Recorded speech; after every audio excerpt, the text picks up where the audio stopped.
जय श्री राधे कृष्ण दोस्तों आज की कथा पद्मिनी एकादशी व्रत की कथा है। हिंदू धर्म में एकादशी का व्रत महत्वपूर्ण स्थान रखता है। प्रत्येक वर्ष 24 एकादशियाँ होती हैं। जब अधिक मास या मलमास आता है तब इनकी संख्या बढ़कर 26 हो जाती है। मलमास जिसे अधिक मास या पुरुषोत्तम मास कहा गया है, इस मास में 2 एकादशी आती हैं जो अत्यंत पुण्यदायिनी हैं। पद्मिनी एकादशी शुक्ल पक्ष में तथा परमा एकादशी कृष्ण पक्ष में आती हैं। जानते हैं अत्यंत पुण्यदायिनी पद्मिनी एकादशी का क्या महत्व एवं व्रत विधान है। पद्मिनी एकादशी अधिक मास या पुरुषोत्तम मास के शुक्ल पक्ष की एकादशी को पद्मिनी एकादशी कहते हैं। इसे कमला एकादशी भी कहा जाता है। इस दिन राधा कृष्ण और शिव पार्वती की पूजा की जाती है। अन्य एकादशियों के समान ही इस व्रत की विधि विधान है। इस व्रत में दान का विशिष्ट महत्व है। इस दिन कांसे के पात्र में भोजन, मसूर की दाल, चना, कांदी, शहद, शाक प्राय अन्न ग्रहण नहीं करना चाहिए। इस दिन नमक का प्रयोग भी न करें तथा कंदमूल फलादि का भोजन करें। अधिक मास की एकादशी अनेक पुण्यों को देने वाली है। इस एकादशी के व्रत से मनुष्य विष्णु लोक को जाता है। ये अनेक पापों को नष्ट करने वाली तथा मुक्ति और भक्ति प्रदान करने वाली हैं। इसके फल व गुणों को ध्यानपूर्वक सुने। दशमी के दिन व्रत शुरू करना चाहिए। एकादशी के दिन प्रातः नित्य क्रिया से निवृत्त होकर पुण्य क्षेत्र में स्नान करने चले जाना चाहिए। उस समय गोबर, मृतिका, तिल, कुश तथा आमल की चूर्ण से विधि पूर्वक स्नान करना चाहिए। स्नान करने से पहले शरीर में मिट्टी लगाते हुए उसी से प्रार्थना करनी चाहिए। हे मृतिके, मैं तुमको नमस्कार करता हूँ। तुम्हारे स्पर्श से मेरा शरीर पवित्र हो। समस्त औषधियों से पैदा हुई और पृथ्वी को पवित्र करने वाली तुम मुझे शुद्ध करो। ब्रह्मा के थूक से पैदा होने वाली तुम मेरे शरीर को छूकर मुझे पवित्र करो। हे शंख चक्र गदाधारी देवों के देव जगन्नाथ, आप मुझे स्नान के लिए आज्ञा दीजिए। इसके उपरांत वरुण मंत्र को जप कर पवित्र तीर्थों के अभाव में उनका स्मरण करते हुए किसी तालाब में स्नान करना चाहिए। स्नान करने के पश्चात शौच और सुंदर वस्त्र धारण करके संध्या तर्पण करके मंदिर में जाकर भगवान की धूप, दीप, नैवेद्य, पुष्प, केसर आदि से पूजा करनी चाहिए। उसके उपरांत भगवान के सम्मुख नृत्य गान आदि करे। भक्तजनों के साथ भगवान के सामने पुराण की कथा सुननी चाहिए।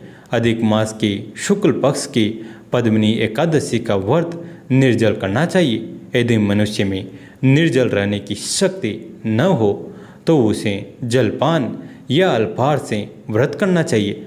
रात्रि में जागरण करके नाच और गान करके भगवान का स्मरण करते रहना चाहिए। प्रतिपहर मनुष्यों को भगवान या महादेव जी की पूजा करनी चाहिए।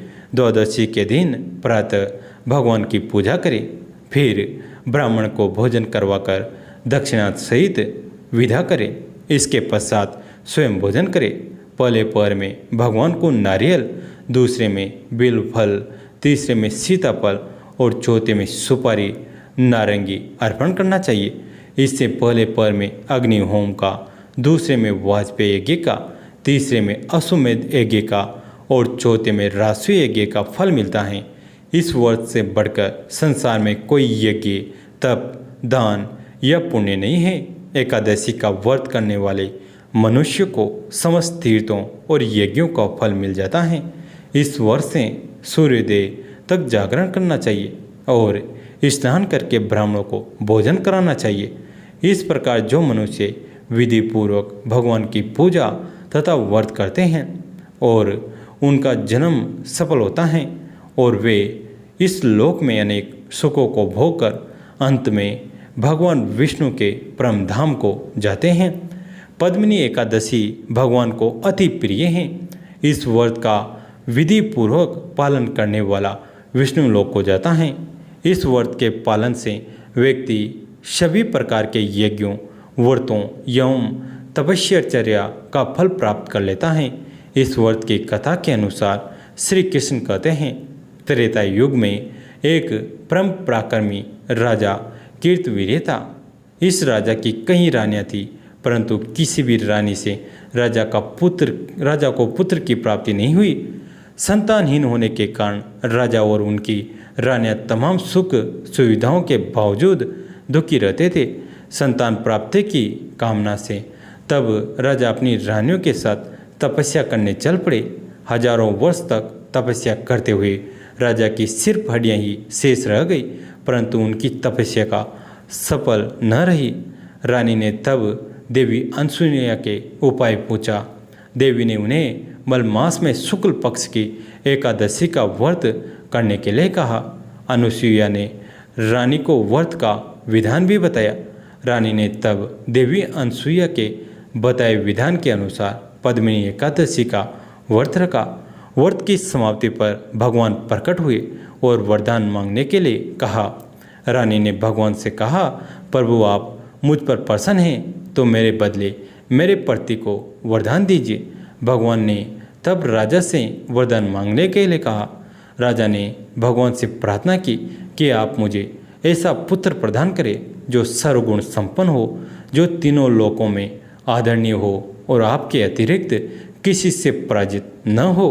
भगवान तथास्तु कहकर विदा हो गई। कुछ समय पश्चात रानी ने एक पुत्र को जन्म दिया और कार्तवीर्य अर्जुन के नाम से जाना गया। कालांतर में यह बालक अत्यंत पराक्रमी राजा हुए, जिसने रावण को भी बंदी बना लिया था। जय जय श्री हरि। दोस्तों कैसी लगी ये कहानी कमेंट करके जरूर बताएं। वीडियो को लाइक करें, चैनल को सब्सक्राइब करें, घंटी के बटन को दबाकर ऑल पर क्लिक करें। दोस्तों इस कहानी को अपने दोस्तों के साथ फैमिली के साथ शेयर जरूर करें। कहानी अंत तक सुनने के लिए आप सभी का तहे दिल से धन्यवाद।